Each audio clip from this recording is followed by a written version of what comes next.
আসসালামু আলাইকুম। কেমন আছো তোমরা সকলেই বন্ধুরা? আশা করি তোমরা সকলে অনেক অনেক ভালো আছো, আনন্দে আছো, সুস্থ আছো। আলহামদুলিল্লাহ আমিও অনেক অনেক ভালো আছি। আজকে তোমাদের করে দেখাবো একেবারে একটা নতুন রেসিপি, দই এঁচড়। তো দই এঁচড় বানানোর জন্য নিয়ে নিয়েছি আমি একটা ছোট সাইজের এঁচড়। এঁচড়টাকে ছোট ছোট সাইজ করে কেটে নিয়েছি, আর সঙ্গে নিয়ে নিয়েছি একটা ক্যাপসিকাম আর একটা আলু। তো আলু ক্যাপসিকামটাকেও কিন্তু আমি ছোট ছোট করে কেটে নিয়েছি। এই দই এঁচড়ের রেসিপি কিন্তু ভীষণই সুস্বাদু, একবার খেলে কিন্তু বারবার খেতে ইচ্ছে করে এরকমই রেসিপি। তো চলো বানিয়ে ফেলি ঝটফট দই এঁচড়।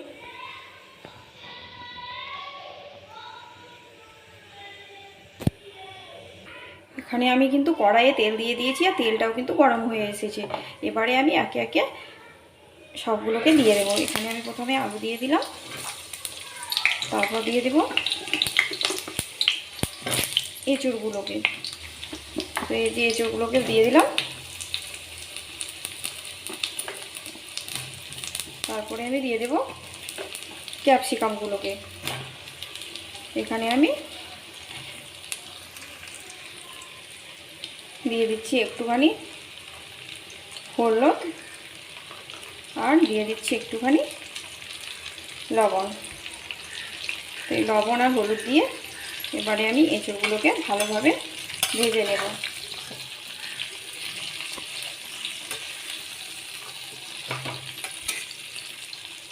তো এঁচড় দই এঁচড়ের রেসিপি দেখার জন্য পুরো ভিডিওটি সঙ্গে থেকো বন্ধুরা, আমি কীভাবে দই এঁচড় বানাই।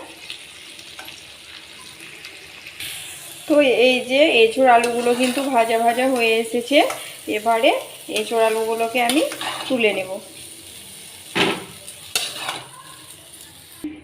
এখানে কড়াইয়ে আমি আরও একটুখানি তেল দিয়ে দেব, তারপরে আমি দিয়ে দেব পেঁয়াজ বাটা, আর দিয়ে দেব আদা রসুনের পেস্ট। এবারে এটাকে আমি নেড়ে চেড়ে ভালোভাবে কষিয়ে নেব, যতক্ষণ না আদা রসুনের গন্ধটা কেটে যায়, পেঁয়াজটা ভাজা ভাজা হয়ে আসে। তো এটাকে আমি ভালোভাবে কষিয়ে নেব। এই মশলা কষার ফাঁকে আমি এবারে একটা মশলা রেডি করে নেব। তার জন্য আমি নিয়ে নেব এখানে 4 চামচা টক দই। টক দইটা কিন্তু আমার ঘরের পাতানো দই।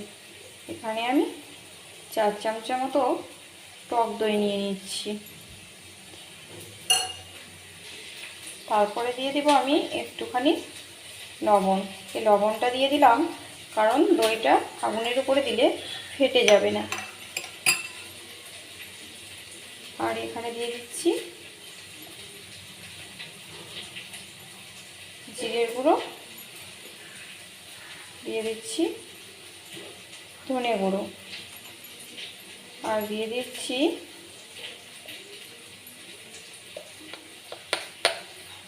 গরম মশলা। এবারে আমি এটাকে ভালোভাবে ফেটিয়ে নেব।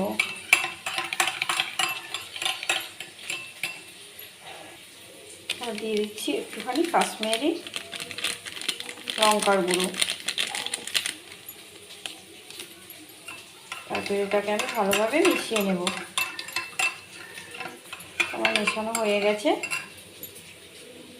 এদিকে কিন্তু আমার মশলাটা রেডি হয়ে গেছে, তেল কিন্তু ছড়িয়ে এসেছে, মানে মশলা রেডি। এবারে আমি এটাকে ঢেলে দিচ্ছি। এখানে কিন্তু আমি হলুদ ব্যবহার করব না, কারণ হচ্ছে যে এটা একটু সাদা সাদা হবে দেখতে। এবারে এই মশলাটাকে আমি একটুখানি কষিয়ে নেব। দেখতেই পাচ্ছ বন্ধুরা কত সুন্দর গ্রেভিটা হয়েছে। এবারে আমি এই এঁচড়টাকে দিয়ে দেব।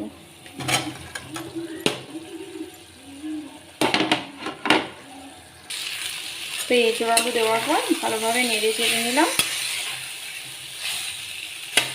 তারপরে আমি এতে জল দিয়ে দেব। জল দেওয়া হয়ে গেল। এবারে এটাকে আমি ঢাকা দিয়ে 10 মিনিটের জন্য বসিয়ে রাখবো। ঢাকাটা খুলে দেখব দই এঁচড় ঠিক কেমন হয়েছে। তো এই যে দই এঁচড় মাশাআল্লাহ খুবই সুন্দর হয়েছে দেখতে, একটু সাদা সাদা কালার হয়েছে কারণ হলুদ দিইনি বলে। তো তোমরা এভাবে একদিন দই এঁচোড় ট্রাই করে দেখতে পারো, খুবই ভালো লাগবে। আর ভালো লাগলে আমার চ্যানেলটিকে সাবস্ক্রাইব করে পাশে থেকো বন্ধুরা। আর পাশে থাকা বন্ধুদের জন্য রইল অসংখ্য ধন্যবাদ। আর যারা নতুন বন্ধু আছো তারা আমাকে চ্যানেলটিকে সাবস্ক্রাইব করে আমাকে সাপোর্ট করো, আমার পাশে থেকো। ভালো লাগলে লাইক শেয়ার কমেন্ট করতে ভুলো না। দেখা হচ্ছে তোমাদের সঙ্গে নেক্সট ভিডিওতে। সবাই অনেক অনেক ভালো থেকো, সুস্থ থেকো। আল্লাহ হাফেজ।